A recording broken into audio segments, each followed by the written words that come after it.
What do you want? What do you really want? In this episode, I'm going to tell you how I figured out what I really wanted in life and how I can help you to do the same thing.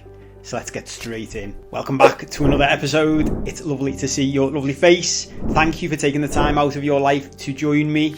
This is a really important topic that we're going to cover today. If you haven't seen the previous episode or listened to the previous episode, I'd go back and listen to or watch that first, because the whole point of this is to transform your life. You need to know two things to start with. You need to know where you are now and where you want to go. And this is something that fundamentally most people in the personal development world and self-help world miss when they're giving people advice or trying to help them. So I want us to box that off from the very start. If you haven't seen the last episode, go back to that.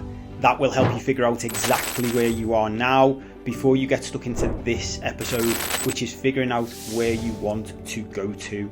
Now, you might be one of the very few lucky people in life who knows exactly what you want, and all you're struggling with is how to get there. If that's the case, fantastic. Keep following these episodes, keep following my stuff, and you will figure out how to overcome the things that are holding you back. If, on the other hand, you are like I was when I was sitting in your seat, and you're like 99% of the world's population and the vast majority of people I've coached all around the world, you won't know where you want to go to. You won't know what you really want in life. It'll be something you really struggle with. It's something I see time and time again with people I coach. When I ask them what they want, they just don't know. They can't answer the question. It's not something they've ever sat down and really thought about before. I remember when I first started transforming my life 5 years ago, and I was working with my first therapist, and I sat down with him one day and he said to me, "Paul, what do you want?" And I gave him this big long answer, and he just came back to me and said, "None of that was what you want. All you've just told me is what your wife wants, what your mum wants, what your family wants, what your friends want. What do you want?" And I remember for the first time in my life, someone shining a light on it, and sat back and thought, I've got no idea. I don't know what I want, because I've spent my entire life trying to please everybody else, trying to fit into what the world wants from me, trying to do what my family wants, trying to keep everybody else happy. So when I stopped to think, what do I actually want? I couldn't find the answer. And that could be where you are now. It's where most people are. So if it is you, just know that it's absolutely normal. You are not alone. It's actually more normal to not know what you want than to know what you want. I think it's one of the things in the self-help world drives me mad, is this sort of perception that you should know what you want, follow your passion, follow your dreams. And fundamentally, people get stuck in that straight away, because it's like, well, I don't know what my fucking passion is. I don't know what it is I want. When I was a kid, I wanted to be an astronaut, but now I'm 40, I can't be an astronaut anymore. So what do I do? And then we get lost and we get stuck. And that's one of the things that holds people back. We're going to get into the things that hold people back in a few episodes' time. But for now, I'm going to help you to figure this out. And I'm going to do it in a way that I don't see done very much on the internet. And I don't see done very much at all across the board in the self-help world. I'll give you an example of what I see a lot of that I saw the other week. Stephen Bartlett on his podcast, and Stephen's podcast is great and he does some great work. So this is not his fault. This is something that most people do in his space. He was answering questions from the audience, and he got a specific question in from someone, a young lady, who was asking, what should she do? What should she focus on in life? She was in university. She had all these different interests. And she wants to know what should she do? Should she focus on one specific thing, or focus on having fun, or do everything? And the advice he gave, it wasn't necessarily the advice that was the problem. It was what he missed before he gave the advice. So the advice he gave was that she should become hyper-focused. She should pick one thing to focus on, because that is the way she will make the most money in life, pretty much. I'm obviously summarising a longer answer. But that was the answer he gave. Now, I don't know whether you can already see the flaw in his answer, but I'm going to point it out if you can't. It's that he's assuming what end goal she wants. He's assuming that the result she wants is to make the most money. And that's what most people do. What most people do when they're giving you advice is they project from their own position. So rather than try and help you get what's best for you, they project what they would want in life and give you advice based on that. Now, there's a counter argument to this, that if you're asking Stephen Bartlett for advice, maybe he's okay to assume that you're asking him because he's made loads of money and you also want to make loads of money. But that wasn't specified in this young lady's question. So this is the bit that most people miss out before they start giving you advice. They don't ask you where you want to go, because the answer to that lady's question depends on where she wants to go. If what she's trying to do in life is have the most fun, then the answer to what should I do now, what should I pick out of all of these things, is pick the things that you have the most fun doing. Forget about making money. That's not relevant. You're only 20. You've got your whole life to make money. Just go and do what makes you happy, what you get most joy and enjoyment out of. If I said to that lady, well, what is it you want from life? And she said, I want to make loads of money. Then Stephen Bartlett's answer is spot on. Probably get more focused, pick something that's going to make more money. But do you see the important distinction here? The important distinction is, without us knowing where we want to go, it's impossible for us to know what the best steps are to take. And the problem most people have is they advise you based on their own biases. So I see this all the time in the personal development and self-help world. Whatever worked for whatever person you're listening to transform their life, that's what they'll tell you to do. And it's because, and this makes perfect sense with the deeper you get into this work that I do, everybody is evangelical about the thing that transformed their life. Of course they are. Like, I've been the same. The difference with this work is it helps you to work on your own ego. So I don't need you to do what I did to make me feel better about myself. What I want to do is help you figure out what's right for your life. Not what was right for my life, what's right for yours. That's the most important thing. Because if you want to be a billionaire, I'm not the person to listen to. I'm not a billionaire. If you want to find peace and contentment and create a basis for your life to build off the back of, then I'm the person to listen to, because that's what I've done. And this isn't a criticism of everybody else necessarily. Let's give it like help, try and tell people on the internet. Whatever help you can get is great. But my big thing is you should be going and listening to the people or watching the people that resonate with you, that have done the thing that you already want to do. Does that make sense? So the whole point of this episode is for you to figure that out. Figure out what you want to do, and then off the back of that, you can go out and find the best people to follow that can help you get to where you want to get to. Now, from my perspective, this work is still the first thing everybody should do, because this work creates the foundation off which you can build everything else.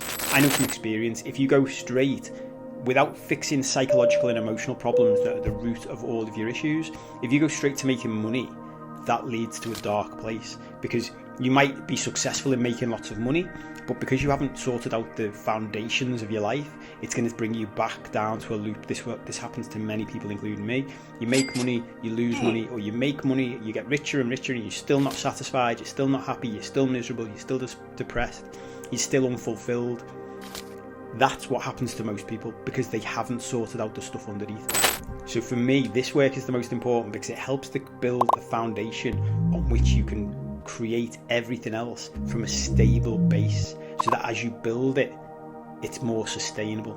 That's what I'm doing in my life right now. So I've done all the I used to follow all the personal development stuff that was all about making money and getting up every day and running further and trying harder, and that led to me crashing, which is what most people find. That might be you, that might be why you're here.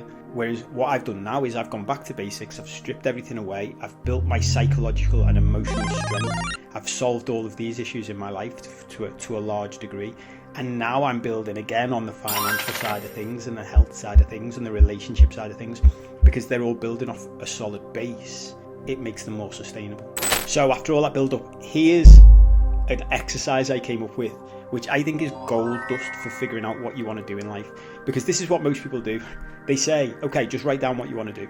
And where we all go to, or we tend to go to from that, is the big stuff. So what do I want to do for a career? What partner do I want? What house do I want to live in? But you can get stuck in that very quickly. Even the career thing to start with, most people just get lost straight away. I don't know what I want. So what I like to do is break things down. So where we want to start, instead of starting at the big stuff, we start at the little stuff. We figure out what we want to do on a day-to-day basis. What do we want our life to look like? When we get to the place where we think we want to be, what will it look like practically? So by that I mean, think about things like a small detail. What time do you want to get up every day? This is where I started. When I changed my life 5 years ago, the first thing I thought was, I'm sick and tired of waking up to an alarm clock every day. I'm sick and tired of waking up at 7 o'clock in the morning. Think about that. We wake up to an alarm. We never stop to think about these things. An alarm goes off. That's the first thing we hear in our day. That is shitty. Like, that is not the way we were meant to wake up. That is not how we were designed. So you start your day anxious and your system's all been set off, usually miserable. How many people wake up to an alarm clock and are happy? Very few. So start off with things like that. What do you want your day to look like? What time do you want to get up? What time do you want to have your breakfast? Who do you want to be sleeping next to you? Do you want anyone sleeping next to you? How many hours a week do you want to work? Where do you want to work? Do you want to work at home? Do you want to work in an office? Do you want to be surrounded by people? Do you want to be by yourself? Get into as many details as that as you can.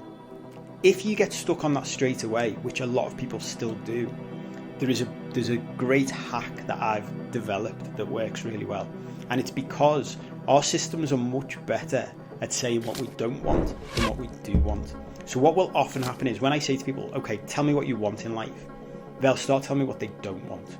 So think of my example. I don't want to get up to an alarm anymore. I don't want to wake up to the sound of an alarm.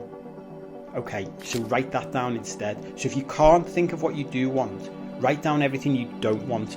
And if you can't do it straight away, so what I would usually say for this is take 10 minutes, sit down with a piece of paper and a pen and really think about it, write stuff down. Get as much as you can. If you can't, then just keep a note in your phone or keep a pad on you or whatever the best system is to capture this. As you're going through the week, just become more observant. Start to notice the things that you don't like, things that annoy you, and write them down because they're the things you don't want in your life. And then this is the trick. So once you've written down everything you don't want, create a second column on the page that you've written everything down on and think about what's the reverse of what you don't want or what's the solution to what you don't want. Because on the flip side of everything you don't want is everything you do want. So for example, I don't want to wake up to an alarm anymore turns into I want to be in control of what time I wake up. And it's like, okay, straight away I've got an I want then. I know something I want. As you go through life, I don't want a partner who moans at me every day. Okay, what do I want then? What's on the flip side of that? I want a partner who's more loving and understanding and relaxed. Okay, write that down. And what we start doing is creating a picture. That's what, instead of trying to jump straight to what this big thing that we want, we're creating a picture of the life that we want. And the last thing to think about, which is really good, is how do you want to feel? So whether or not you can get into the other stuff, the practical stuff, the technical stuff, the small stuff, the big thing is, how do you want to feel? So we can go back to the last episode and write down all of the problems that you currently face. Think about how you feel now on a day-to-day basis and think about how you want to feel. Once you've transformed your life, how do you want to feel in that life? Because that's the overarching thing then. And what we come up with after doing this exercise is an overarching thing of how we want to feel in our new life. And then having gone through all the things we don't want, figure out all the things we do want, and then we piece together a picture. And now all of a sudden we've got a picture of how we want to feel and what we want to be and what we want to do in our new life that we transform into. And if you've been through the last episode and you've been through this exercise and you do it properly, you've then got a clear picture of where you are now and where you want to go. And that is gold dust. And once you've done that exercise, if you found that it really helped you in a way that nothing else has helped before, do me a favor and click the like button on the video if you're watching it on YouTube. If you're listening to it on a podcast, drop a review somewhere saying what you thought of it, because that helps to get this out to more people, and you can help me to help them in ways that they're not currently seeing in other places. And then if you listen on YouTube as well, drop in the comments, what did you figure out? How did it help you shift? In what ways it helped you figure out something you haven't figured out before? And once you've done all that, it's really important to understand something I've touched on earlier on, why the traditional personal development and self-help worlds are flawed when it comes to helping us fix this stuff. They're flawed when it comes to helping us get from where we are to where we want to be. Everybody who comes to me for coaching has experienced the same thing. I experienced the same thing in my life. As I mentioned to you earlier, I used to be all in on the traditional personal development world, and it took me to a place that was dark. I had to break free of it in the end. So I want to show you exactly why that world doesn't work. And you may have already experienced this again, which is why you're here. So click on this button if you're watching on YouTube, or if you're listening on the podcast, go to the next episode and I'll tell you exactly why the current traditional personal development and self-help worlds don't work. Thanks as always for tuning in. It's been great seeing you. I'll see you on the next episode.